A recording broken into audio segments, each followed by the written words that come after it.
А на време ќе фатиме една тема во продолжение, бидејќи веќе почна сезонските вируси и грипови кои што кружат ова есен. Утрово со нас е доктор Владимир Зорич, специјалист по семејна медицина од ПЗУ Света Елена, со кого ќе разговараме како да се заштитиме, кои грешки да не ги правиме повторно кога треба да се јавиме на доктор и секако како оваа сезона да ја поминеме побезболно кога станува збор за настинките. Докторе, добро утро и добре ни дојдовте. Добро утро. Мислам дека на време ќе ја отвориме темата, не е касно, ќе ја споминеме тука и вакцинацијата, но ајде, кои се најчестите сезонски вируси кои циркулираат ова есен и зима, од она што и во ординација ке вас веќе доаѓаат пациенти, што можеме како први податоци да ги кажеме?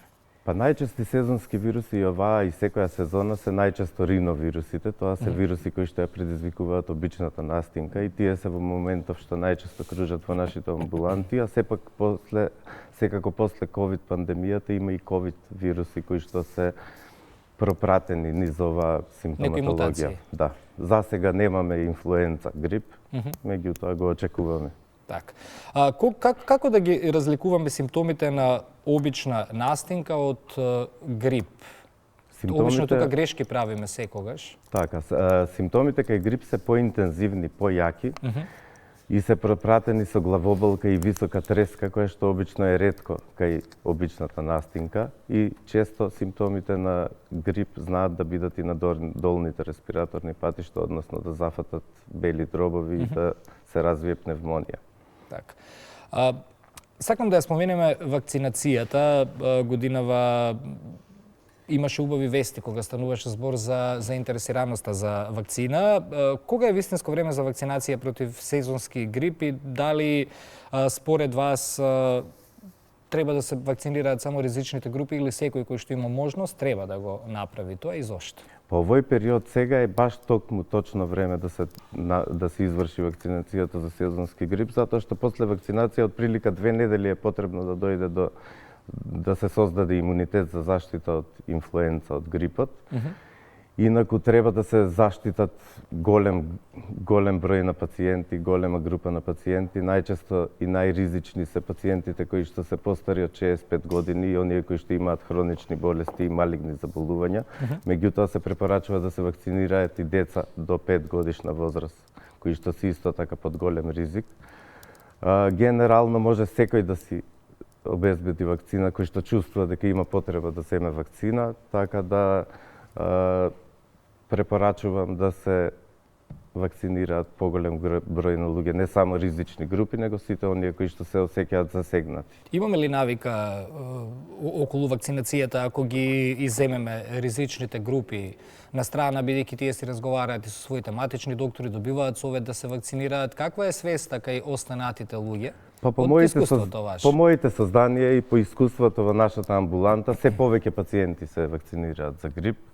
И обично пациентите кои што се вакцинирани со грип, тие и не добиваат грип, не доаѓаат во амбулантите како пациенти кои што имаат грип. Имам информации дека оваа година е доста зголемена бројката на вакцинација и дека се нарачани повеќе вакцини, така да се надевам дека свесноста се подобрува. Да, најверојатно бројките и го кажуваат тоа. Пред да го почнеме разговорот, имав подготвено едно прашање како да се заштитиме дома од зараза. Ми кажавте, дома сме најбезбедни. Дома сме најбезбедни, да. Ќе се согласам со тоа, да, но после ковидот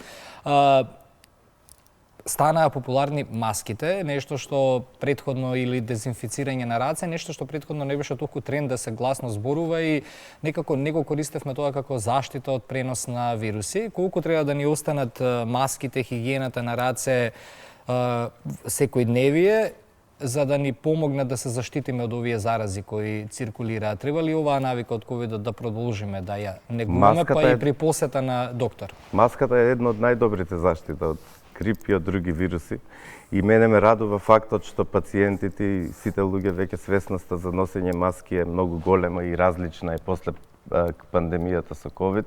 Така да многу луѓе и при блага настинка ставаат маски за да ги заштитат другите кога осеќаат дека се настинати. Треба да се употребуваат маските. Исто така хигиената на рацете е многу важна и општата хигиена за ширењето на заразните болести. Сепак ме радува фактот што многу луѓе користат маската за Да, и кога се оди веќе во болница, во ординација, се гледа дека Скоро сите стекуваме носат. култура на носење маска.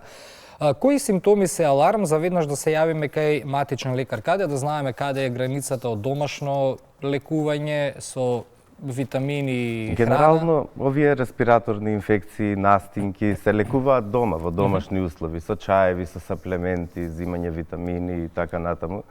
Причина да се оди на лекар е висока температура која што е повисока и која што не може да се симне со употреба на антипиретици како парацетамол, како ибупрофен, кардиоваскуларни засегања, тахикардија, аритми, проблеми со притисок, исто така кај хронично болните може да дојде тешкоти со дишењето, гушење. Тоа се причини кои што се веднаш алармантни причини да се оди на лекар.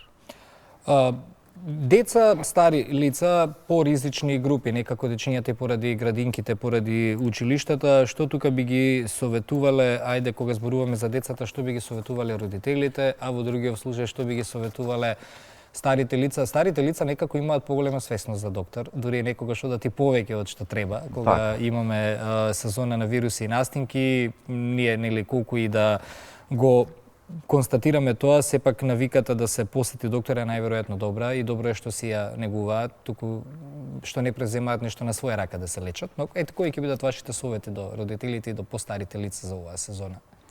Секако вакцинацијата пред се да се изврши, тоа е најдобра препорака и најдобра заштита од грип. Меѓутоа и за другите респираторни инфекции секако е многу важна исхраната, начинот на живот, хигиенските услови, да се престојува на чист воздух, дома да се употребуваат исто така чисти прочистувачи за воздух кој е во можност да користи. Употребата на бета-глукани, С витамин, витаминот Д секако треба да се употребува, затоа што е многу кај испитувањата кај многу пациенти видовме дека е во незадоволителни вредности витаминот Д. Али пред се вакцинацијата е главна причина за пациентите да се заштитат од грип. Да, и кај децата, и кај возрастните, и кај хроничните болни. Така, јас и тоа можам да го потврдам, една година начека вакцина и навистина лесно поминав таа година. Инаку нема шанси некоја година да немам барем некоја блага настинка, најверојатно поради брзото темпо на живот, промена топло-ладно, загадениот воздух, кога ќе ги земеме сите тие фактори, мислам дека секој втор човек барем мора да помине настинка. Настинка и исто така грип, инфлуенца, грипот секоја година се менува. Секоја година доаѓаат различни подтипови, соеви, кои што Светската здравствена организација по некои одредени алгоритми предвидува која вакцина да се употреби за таа сезона. И доколку лани сме биле вакцинирани, не значи дека таа вакцина од лани ќе не заштити оваа година, затоа што може да имаме друг вирус на инфлуенца, кој што се тие подтипови означени. И секоја година треба да се употребува вакцината кај тие што се вакцинираат. Повторно вакцинирање. Повторно вакцинирање, еднаш годишно, еве јас се вакцинирам 5-6 години поред секоја година и повеќе здравствени работници, јас кои што ги познавам, ја користиме вакцината за заштита. Така. И еве за крај, дали постојат природни или дополнителни начини за поддршка на имунитетот во сезона на вируси, што е на што ги советувате? Па веќе спомнавме правилна исхрана, хигиено-диететски режими и мерки, носење маска онаму каде што има ризик да се добие вирус и каде да не се многу мешаме во затворени простори во зимските услови. Исто така употребата на саплементи, како што кажав, С витамин, витаминот Д, употреба на пробета-глукани, бета-глукани, кои што исто така го подобруваат имунитетот. Сите тие работи.